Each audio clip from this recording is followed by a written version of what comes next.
Hello, good morning, good afternoon, and good evening, everyone. Welcome to this month's Connect with Control-M. Today we'll be discussing Control-M 9, and I'll be demonstrating the installation. My name is Ted, and I'm a lead technical support analyst at BMC. I support Control-M products for distributed systems in the Americas. I've been working in Control-M support for about 17 years now. So Control-M 9 was recently released, and I'm sure people are excited to start using the newest version to take advantage of some of the new features and functionality, such as the agent deployment and client distribution. Today, we're going to be talking about installing Control-M 9, and I'd like to move us forward to our agenda. First, I'll just briefly introduce Control-M 9. We'll discuss some installation considerations, the installation modes, or how the Control-M can be installed. I'll then be demonstrating the installation on both Windows and a Linux system. We'll then take some steps to verify the installation and basic functionality, and then we'll take an opportunity to answer any questions that you may have regarding today's presentation. Before we go any further, I'd like to introduce today's panelists. Octavio Vasquez and Neil Blandford are here from support. I'd also like to take the opportunity to remind everyone that if they do have questions, please do enter them in the chat panel. If you can address the questions to BMC Software, and we will address them on the phone at the end of the session. Finally, if you'd like, you can save the presentation by going to File and selecting Save. So some of the Control-M 9 new features that are of significant import are agent deployment and upgrading, the client distribution, which takes the place of the web launch, and the built-in high availability and failover.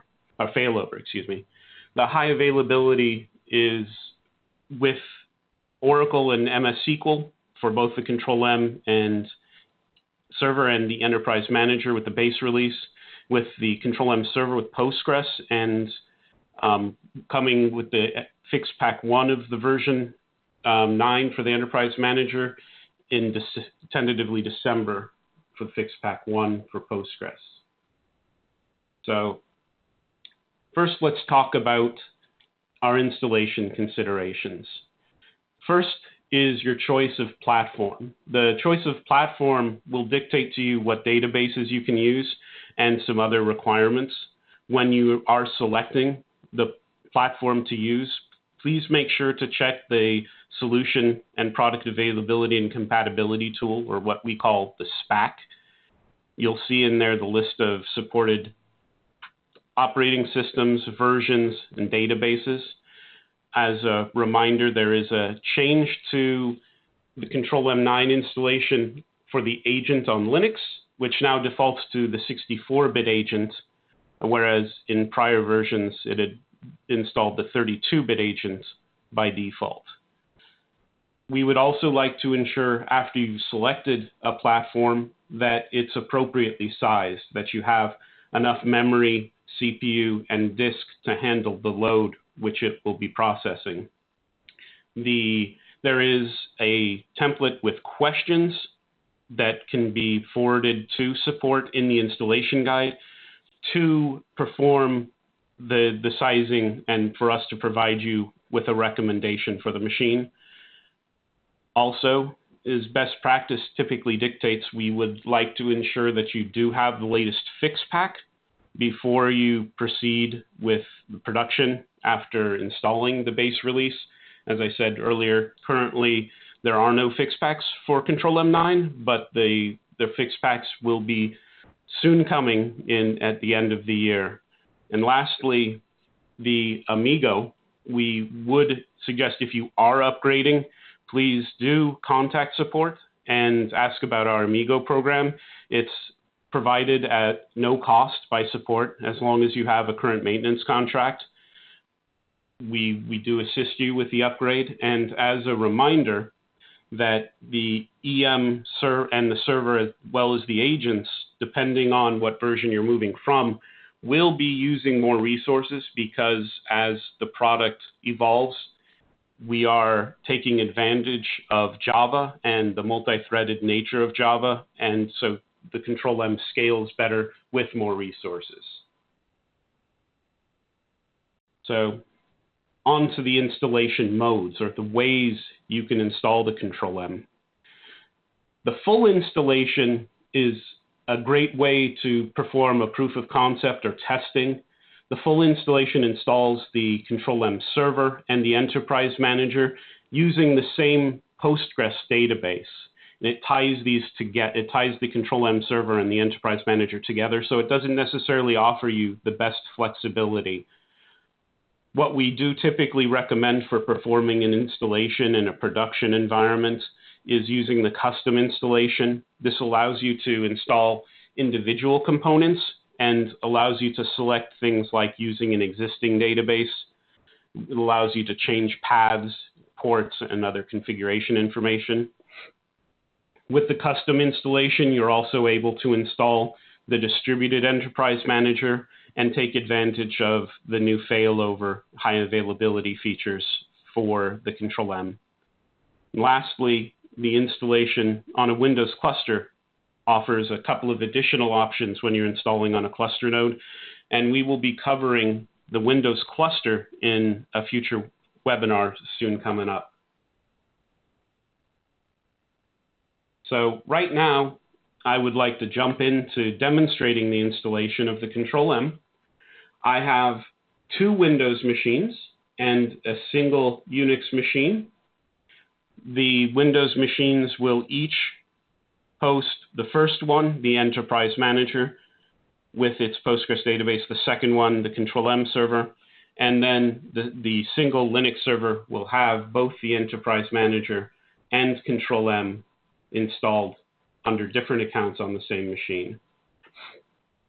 So here I have my first Windows host, and I have the installation media mounted in the D drive.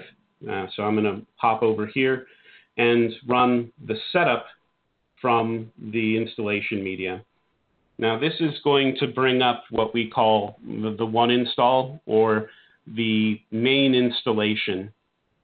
This differs from the individual components because it allows us to first select that full installation to perform the consolidated Control-M server Enterprise Manager agent using the same Postgres database, and gives us more options from the start. So the first thing we're presented here is the license agreement, and so we're going to read the license agreement and then accept the terms. And here is the option where we're first defaulted to perform a full installation. So I am going to perform additional installations, which will allow me to select the individual products, since I don't want everything on a single machine. And I am going to install the Control-M Enterprise Manager specifically. Once I click Next here, what this actually does is go and launches the Enterprise Manager specific installation. I'll be demonstrating how to launch the individual component installation with the Control-M server on the next machine. So our first prompt, once we get into the Enterprise Manager installation, is what type of installation to perform. Now, generally, when we're performing an installation in a production environment or something simulating that, we want to choose a custom installation so we can verify the installation. We can verify the installation path, and we can also select additional parameters and alter things from the default if we need to. So here, we're presented with the option of the database to choose. We're going to select the Postgres database. We are on Windows, so we're also presented the opportunity to install using SQL Server if we choose to. So with the Postgres server, we have the option to install using the VMC supplied dedicated server or an existing. Installing a dedicated server will install a new instance of the Postgres database, and that's what we want here. The EM is going to be using its own database. And the host interface name is the host name of this machine, since we're installing the Postgres here, and the default database port of 5432. We're going to be accepting those parameters and then selecting Next. And here we're presented with the opportunity to select our passwords, and we're going to input those. And make sure to write these down because these will be used later with product maintenance and so forth, and you will also use this EM user password. This is the database owner password and also the default password of the EM user local administration user, which you'll use to log into the GUI initially. Our next prompt is for the database name, and we're going to accept the default of EM900. This is the database name inside of the Postgres database.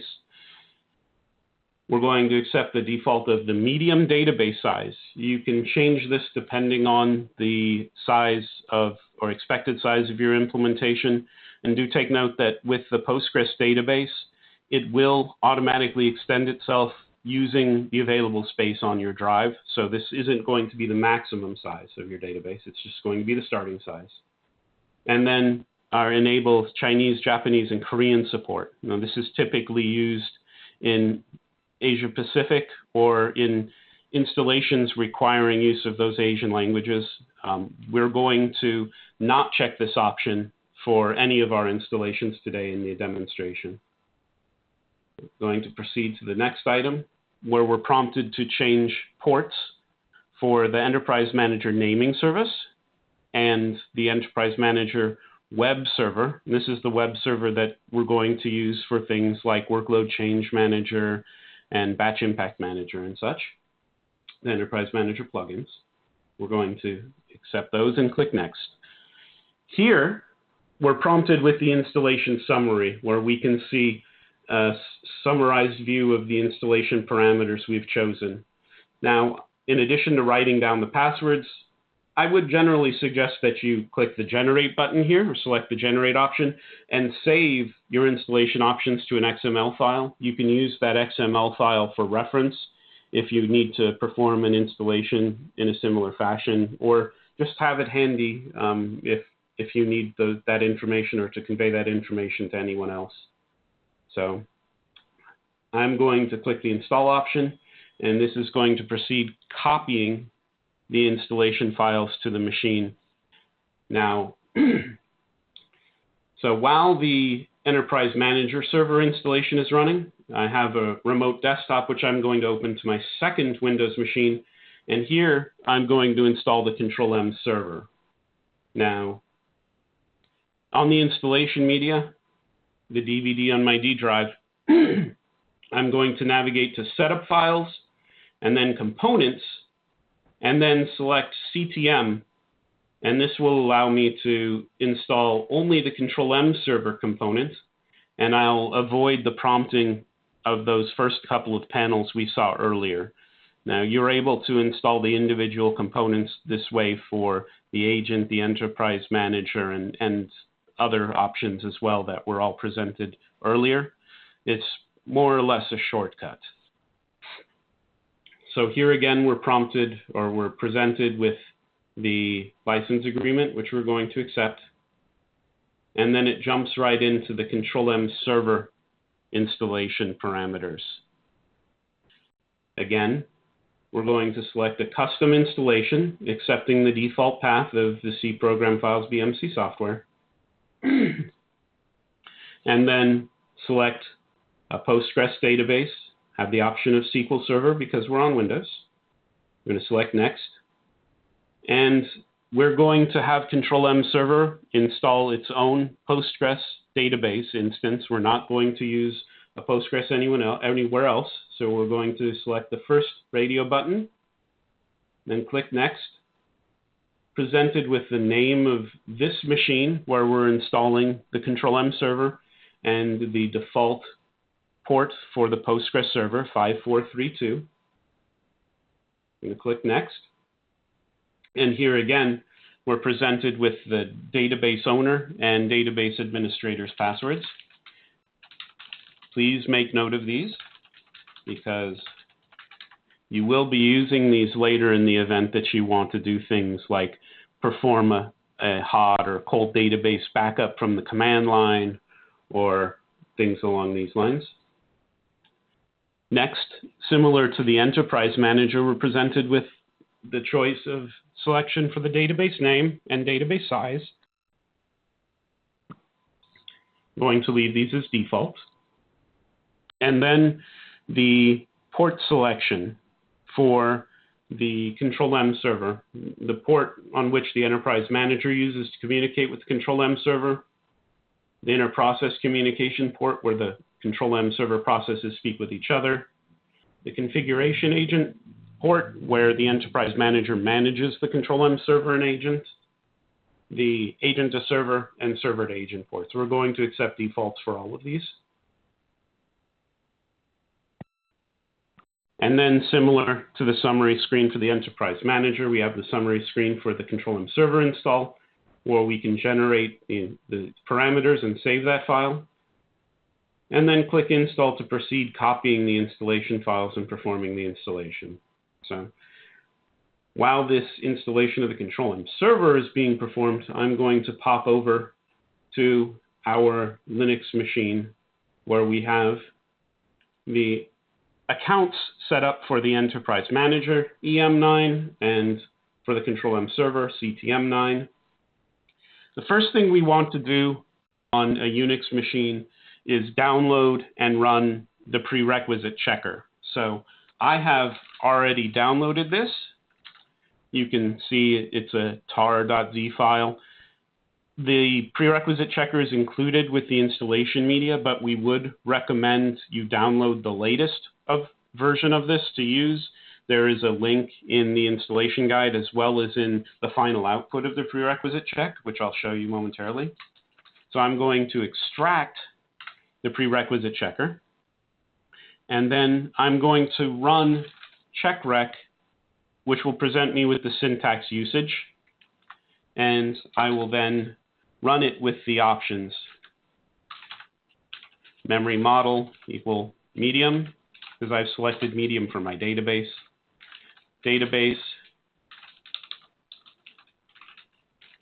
of Postgres, and product of 1, and as I said earlier, 1 is the 1 install, or which is equivalent to the Enterprise Manager, Control-M server, and agent combined. Since I'm going to be installing both the Control-M server and Enterprise Manager on the same machine, I'm going to run it with 1, which is combining the two. And I hit enter, and what this is going to do is check a variety of kernel settings, memory, in installed packages. I'm going to scroll up a little bit, and we can see here that I'm on Red Hat 6. It wants me to have 8 gigabytes of memory free. I don't have that here. I only have 4 gigs, so it is not ideal for sure. I do not meet the minimum requirements, but I'm not going to worry about that right now.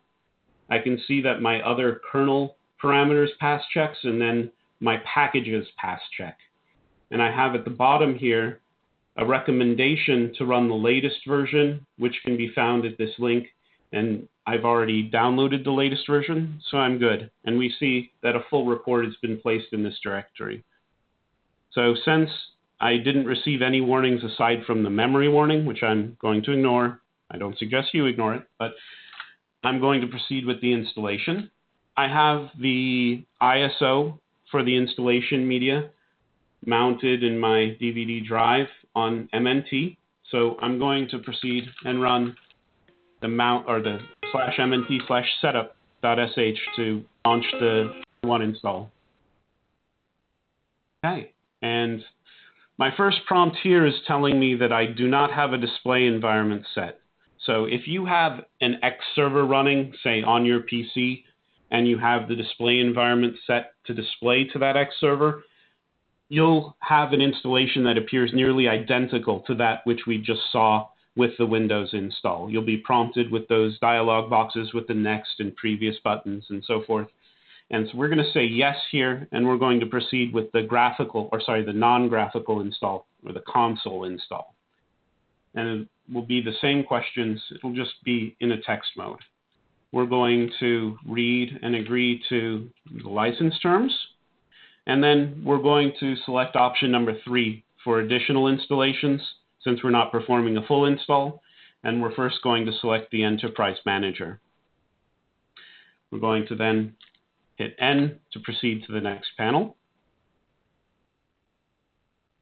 And again, this is launching the Enterprise Manager setup specifically at this point. We're going to select option number 2 to perform a custom installation. Now, if we selected 3 additional distributed installation, this is what we would need to do if we were to, for example, install the workload archiving server or install an additional installation for some other need like having a GUI server or gateway run on a second host. We're going to select the Postgres database and install a dedicated Postgres for the Enterprise Manager.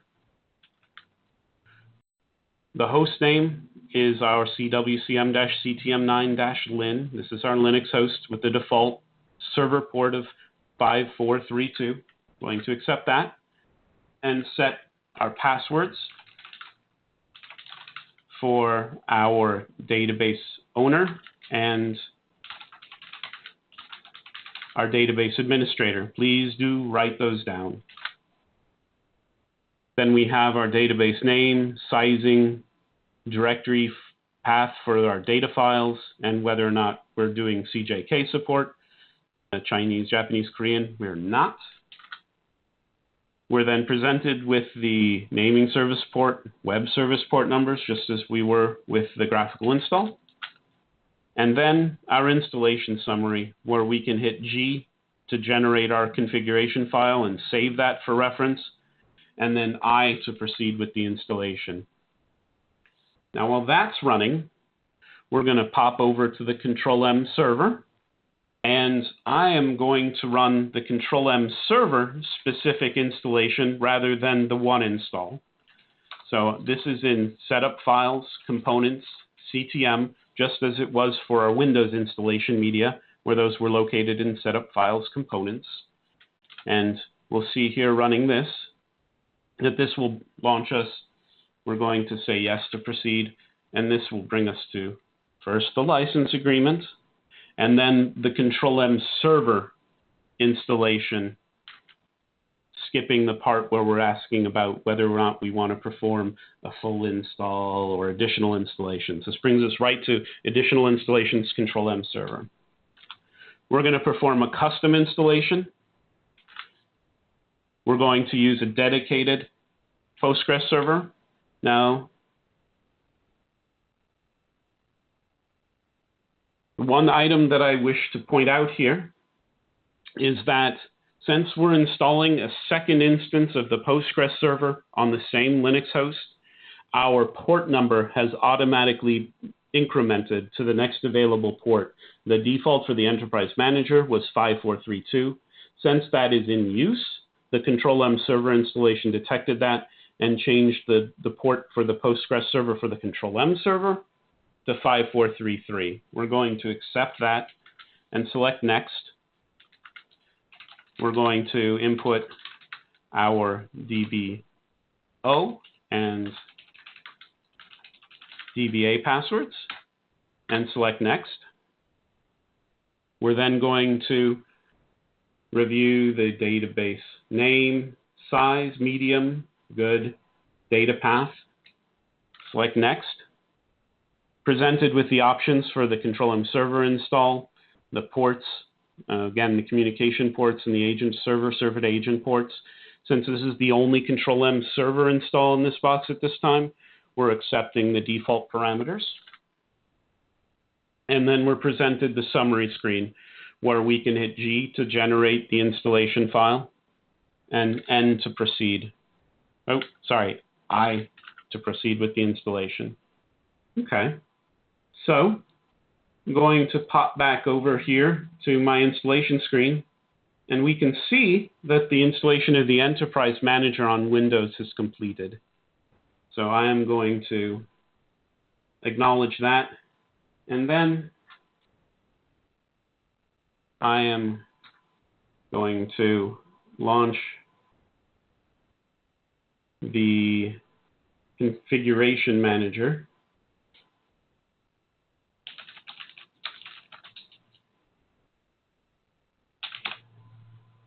and then we'll briefly discuss verifying the installation here.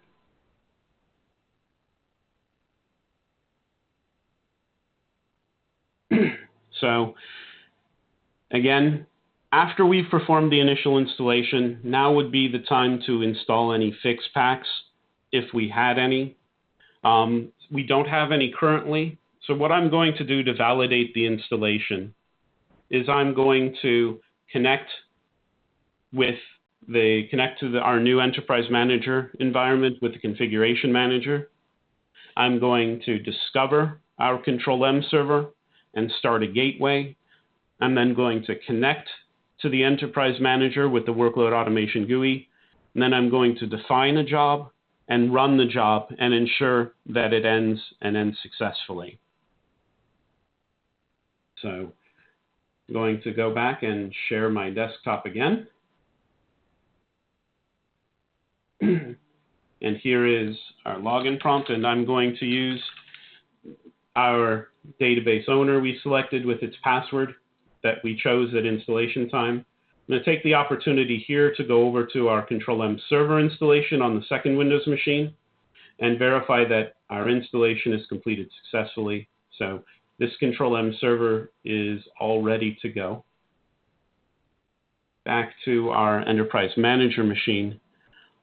I would like to take this opportunity to suggest, generally, I would not recommend running any of the graphical components, the Configuration Manager or the Workload Automation GUI on a Windows machine running your Enterprise Manager server. And this is because the Workload Automation GUI and potentially the Configuration Manager do consume memory. And if you have a large implementation of the Control-M, the Workload Automation GUI can consume a large amount of memory. If you have hundreds of thousands of jobs, you want to ensure that that memory is available for the server-side components and not use it for the client components. The client components should generally be run on desktop machines, not the servers. So here, my Configuration Manager GUI is up. I'm going to define a new Control-M server, I'm going to new Control-M server, and then I'm going to discover the server.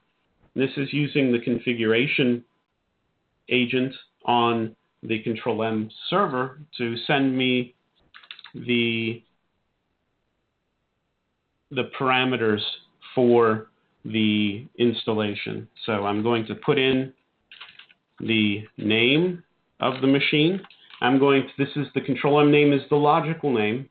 The Control-M host is the physical host. I'm going to set the two to the same. I'm then going to discover it, and we see that that completed successfully. And then going to click Next, and we see all the parameters which it's retrieved, and I'm going to activate the gateway. Now that the Control-M server is defined, we can see the gateway here, and the gateway is not yet running, and we can see that the Control-M server database is there, and it's still working on confirming that the database is up and everything. I'm going to start the Workload Automation GUI and log in again using the default user that I've created in the installation, EM user, with my password. And then we'll wait a moment for this to come up.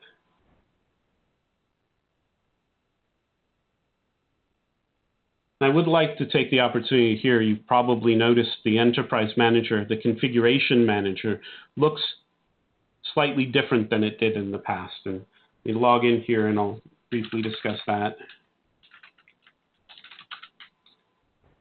You'll see in the Configuration Manager there's now our ribbon at the top, similar to how the Workload Automation GUI changed with the version 8. And this allows access to the new functionality, such as high availability.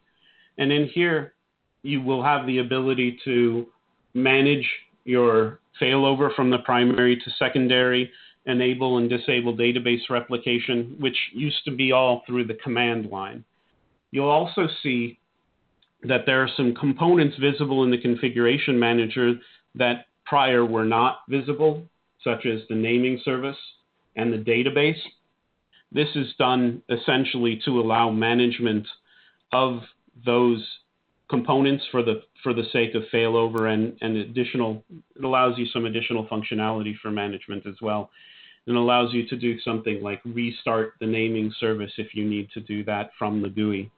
So now we have our workload automation GUI open. I'm prompted this because it's trying to open the news feed for me. I'm just going to close this and then close the news feed. I'm then going to, in planning, open a blank workspace and start defining my test job.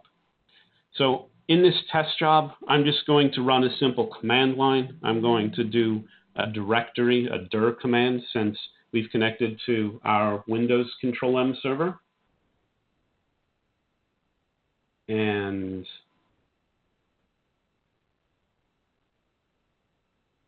there is our job. So I'm going to use the panel here on the right to change this to a commands job, and I'm going to do a dir. I'm going to run a system. By default, the Windows agent is configured to not log on as user. It's using the default log on as user equal no, and it's running things as the service log on as. So we should be good here. I'm accepting the defaults for everything else. Since I haven't specified a host, it's going to run on the local agent, which is the agent that is installed with the Control-M server. So I've ordered the job, it's synchronized everything, and I should now see my job in the monitoring tab. I'm going to pop over to the monitoring tab and open the all jobs viewpoint. I should see only one job.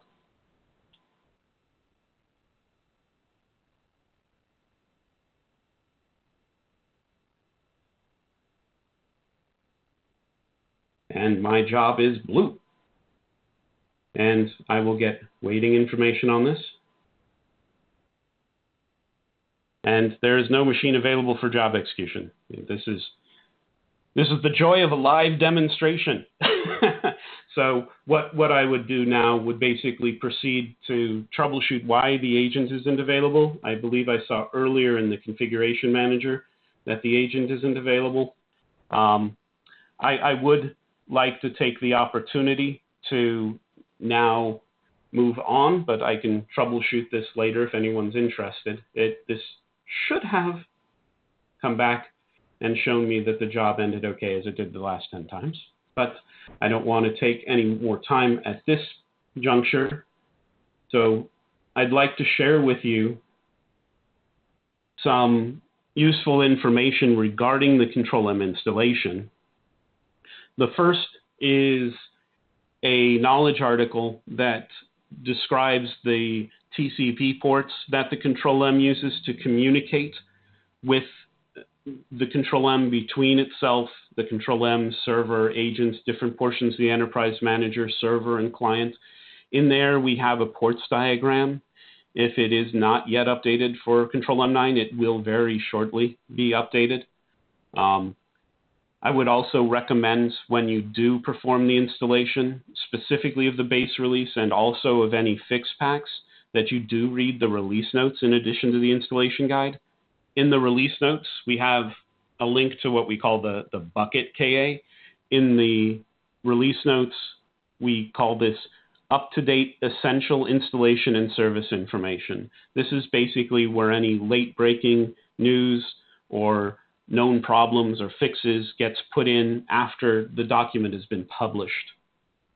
Again, the Solution and Product Availability and Compatibility tool, the SPAC, and there's the link for that. It gives you the details on supported platforms, databases, etc.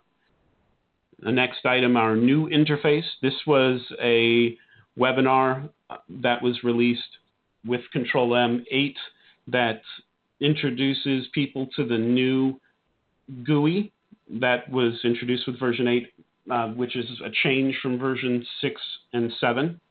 And lastly, our link to the Amigo, the assisted migration, which is that no charge service. This is the knowledge article that describes how it works. If you're upgrading, please do reference this and feel free to contact support. So I would like to thank you for taking time and spending your time with me. I hope what I've shared with you is useful. When you do close the webinar, you will receive a link to a survey. Please do fill out that survey and provide us feedback.